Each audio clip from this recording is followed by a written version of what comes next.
你好，欢迎收听陪你读书，我是主播小静。今天要为你解读的书是《启示录》，下面我会用大概20分钟的时间，简单的介绍一下这本书。本书的作者是 Maude Kagan， 是硅谷产品集团的创始人，为财富500强企业和广大创业型企业提供产品咨询服务。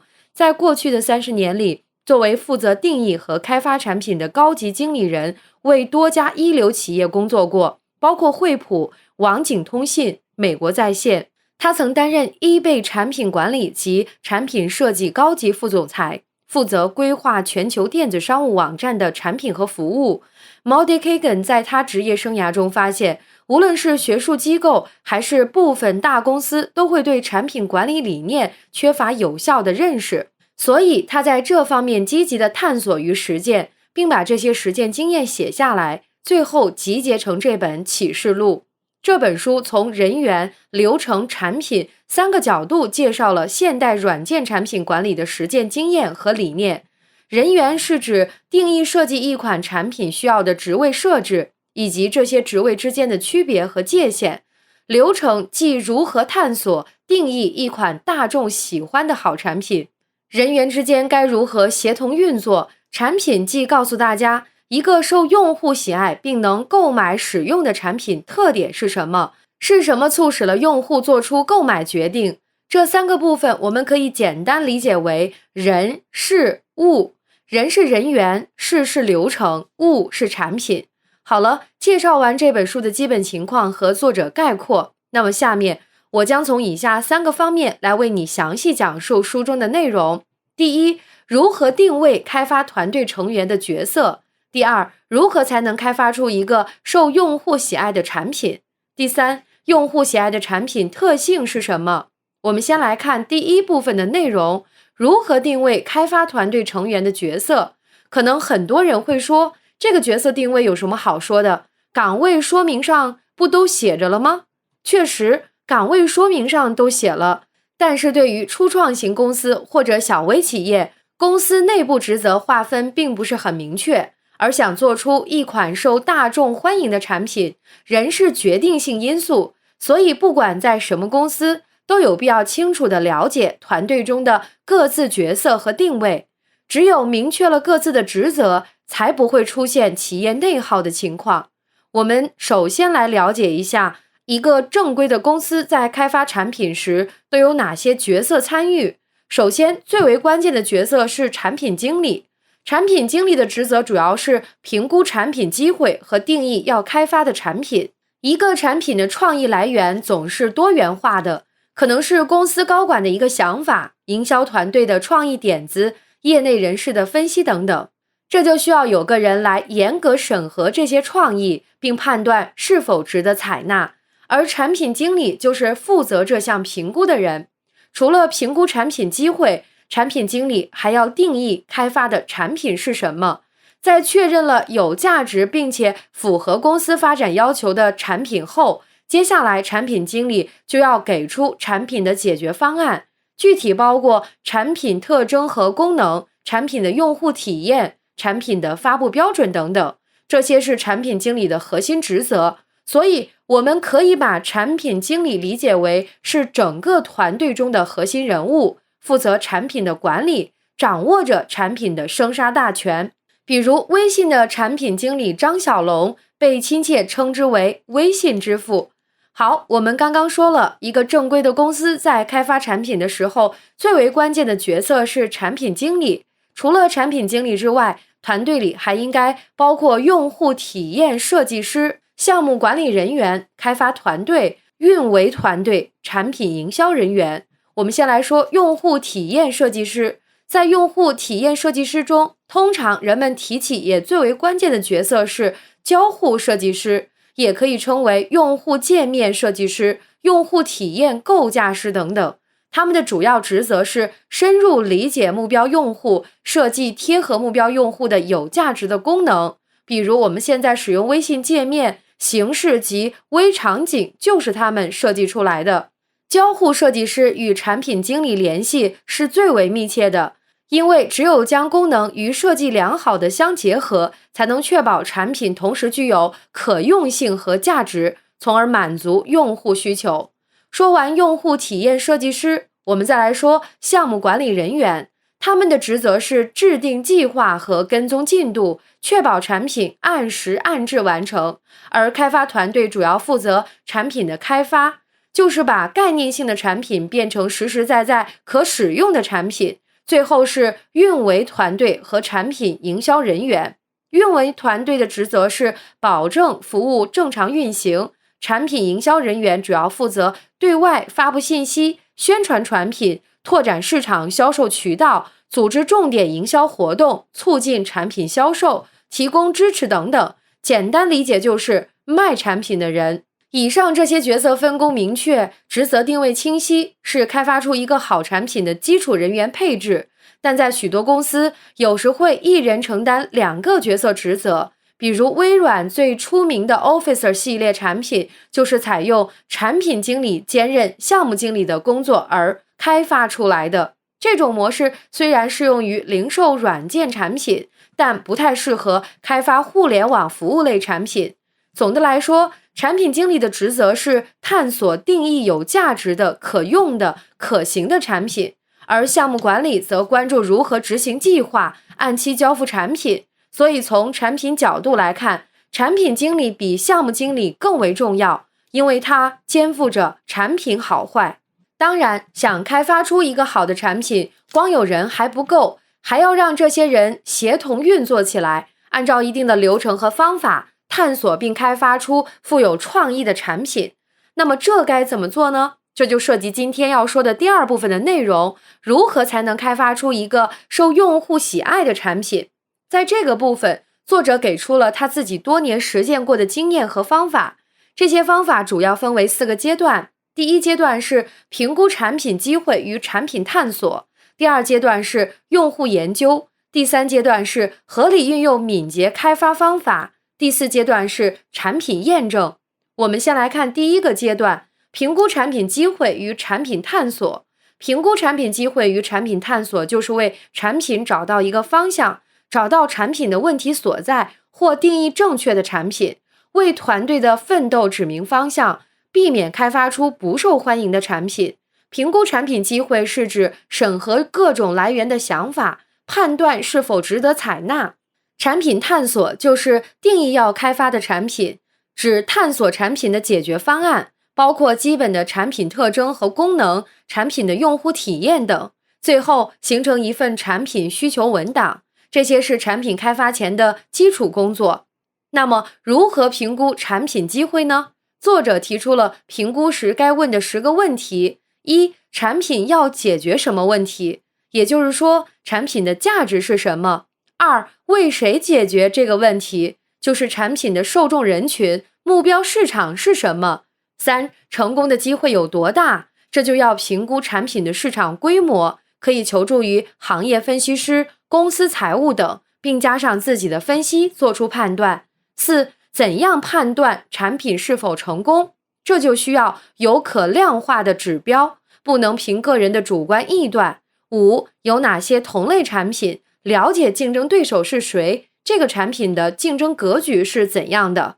6. 为什么我们最适合做这个产品？要知道我们做这个产品的竞争优势是什么。7. 时机合适吗？太早还是太晚？8. 如何把产品推向市场？这就需要有相应的营销策略方案，这很重要，因为它描述了具体销售方式，这会影响到产品的需求。9. 成功的必要条件是什么？这是指要搞清楚产品的依赖因素和约束条件。10. 根据以上的问题给出评估结论，继续或者放弃。在产品评估过后，你若是决定开发这个产品，那么接下来就要进入到了产品探索阶段。在探索产品的过程中，作者提出要注意产品的原则。产品原则是对团队信仰和价值观的总结，用来指导产品团队做出正确的决策和取舍。在制定产品原则时，作者提出了应该避免的2类错误。第一类是原则过于空泛，失去了指导作用，第二类是把设计原则误当成产品原则，比如为用户提供清晰的导航路径，方便用户完成下一步操作，这是常见的设计原则，而不是产品原则。我们都知道，一个好的产品是离不开用户的，所以在确定产品是否有价值时，必须深入研究目标用户，这样才能开发出一个符合大众需求的产品。这就是我们要讲的第二个阶段，用户研究。在用户研究中，作者提出了2个关键方法，第一个是寻找特约用户，第二个叫创建产品人物角色。用这2个方法，确保开发的产品确实满足了用户的需求。先来说说什么是特约用户。特约用户就是一群积极活跃、乐于分享的目标用户，并在目标用户群体中具有一定的影响力。比如，我们有时候会收到某些网站邀请测试新产品的需求，而这时我们就成了这个网站的特约用户。这个特约用户最清楚产品要解决的问题是什么，因为这些问题一直在困扰着他们。那么什么又是产品人物角色呢？产品人物角色是指针对产品目标客户真实特征的勾勒，是真实用户的综合原型，对产品使用者的目标、行为、观点等进行研究，将这些要素抽象综合成为一组对典型产品使用者的描述，以辅助产品的决策和设计。产品人物角色一般会包含一些个人基本信息、家庭、工作、生活环境描述与产品使用相关的具体情境、用户目标或产品使用行为描述等。一个产品通常会设计3到6个角色代表所有的用户群体。那为什么要创建产品人物角色呢？创建产品人物角色的目的是为了尽可能的减少主观臆测，理解用户到底真正需要什么，从而知道如何更好地为不同类型的用户服务。好，我们现在已经完成了产品探索，也做了用户研究，接下来就要到产品具体的开发阶段了。在开发阶段，作者提出了产品开发的方法，敏捷开发方法。什么是敏捷开发方法？敏捷开发以用户的需求进化为核心，采用迭代、循序渐进的方法进行软件开发。简单说，就是把一个大项目分为多个相互联系，但也可独立运行的小项目，并分别完成。在此过程中，软件一直处于可使用状态。用这个方法开发产品的好处就是能够随时应变各种变化，用户的需求时刻在变，人们对于需求的理解也时刻在变。项目进行中会有新人加入，也会有旧人离开，你努力的目标和成功标准也有可能发生变化。这就意味着随着项目的进行，项目环境也在不停的变化。因此，你的开发方法必须要能够反映这种现实，并且能够对这些变化做出及时反馈。既然需求随时在变，光研究用户并不能保证开发的产品就能被用户喜爱，而产品发布后才意识到这个问题就太晚了。所以要引入产品验证。产品验证是指在正式开发、部署产品前，验证产品需求文档中描述的产品是否符合预期要求。作者提出主要针对以下3个方面进行验证。第一个是可行性测试，明确在现有的技术条件下能否成功开发出产品，邀请开发人员深度参与技术调研，寻找可行的方案。重点是让开发人员寻找产品设计里那些难以克服的障碍。现在发现远比损失了时间和资金后发现来得好。第二个是可用性测试，交互设计师应该与产品经理密切合作，想方设法突出产品的功能特性，让不同类型的用户都能明白如何使用。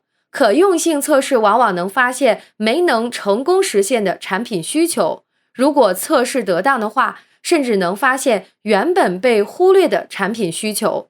第三个是价值测试，仅仅知道产品能够开发出来，方便使用，这还不够，还要知道用户是否觉得你的产品有用，是否愿意购买，有多喜欢你的产品设计。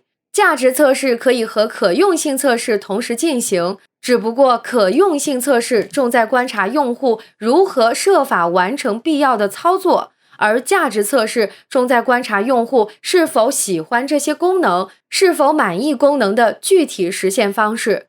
好了，现在我们已经知道要开发出一个受大众欢迎的产品需要哪些人，这些人按照什么方式来开发，那么用户到底喜欢什么样的产品呢？接下来要和大家说的第3部分内容，用户喜爱的产品特性是什么？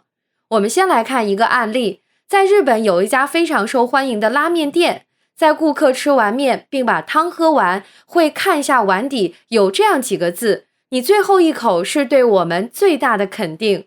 他们用这种简单的细节打通了产品与顾客感情的传递。顾客喝完最后一口面汤是对店主的肯定，并也因为对店主肯定的同时获得了店主的感谢。产品中的情感化的细节经常会成为产品与用户之间情感传递的桥梁。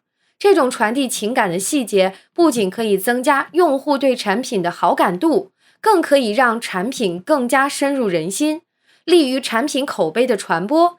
有时候可能仅仅一句文案、一个动画、一个彩蛋都可以打动用户，使其与产品产生情感上的共鸣，这便是产品细节中的情感化设计的作用。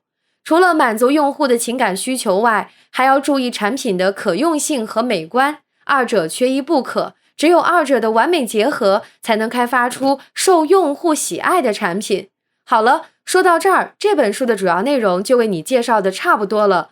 我们来总结一下。首先，我们说到了开发团队成员的角色定位，团队成员包括产品经理，主要负责产品的管理；用户体验设计师，设计贴合目标用户的有价值的功能；项目管理人员，制定计划和跟踪进度；开发团队，负责开发产品；运维团队，保障服务正常运行；产品营销人员，销售产品。除此之外，我们还讲了产品经理和项目经理最好不要一人同时担任，因为项目经理是统筹整个项目的，很有可能要统筹几个产品经理的工作。其次，我们说了开发出一个用户喜爱产品的流程有哪些，流程共分为4个阶段。第一个阶段，评估产品机会与产品探索。在评估产品机会中，我们说到了产品经理要经常问自己的10个问题，还有能指导整个团队的产品原则。第二个阶段是用户研究，作者给出了2个关键方法来做用户研究。第一个是寻找特约用户，第二个是创建产品人物角色。用这2个方法来确保开发的产品确实满足了用户的需求。第3个阶段是合理运用敏捷开发方法开发产品，这个方法能够随时调整，应对市场的需求变化。第4个阶段是产品验证，在产品验证的过程中，作者表示要从产品的可行性、可用性、价值3个方面来验证。最后，我们说了要注重产品中的情感化的细节和可用性与美感，深入挖掘用户的情感购买需求，将产品细节与用户情感结合起来，并要注重产品的可用性与美观的相互结合，缺一不可。以上就是启示录的主要内容，感谢关注陪你读书，欢迎点赞分享，同时可以打开旁边的小铃铛，陪你读书的更新会第一时间提醒你。我是主播小静，我们下期再会。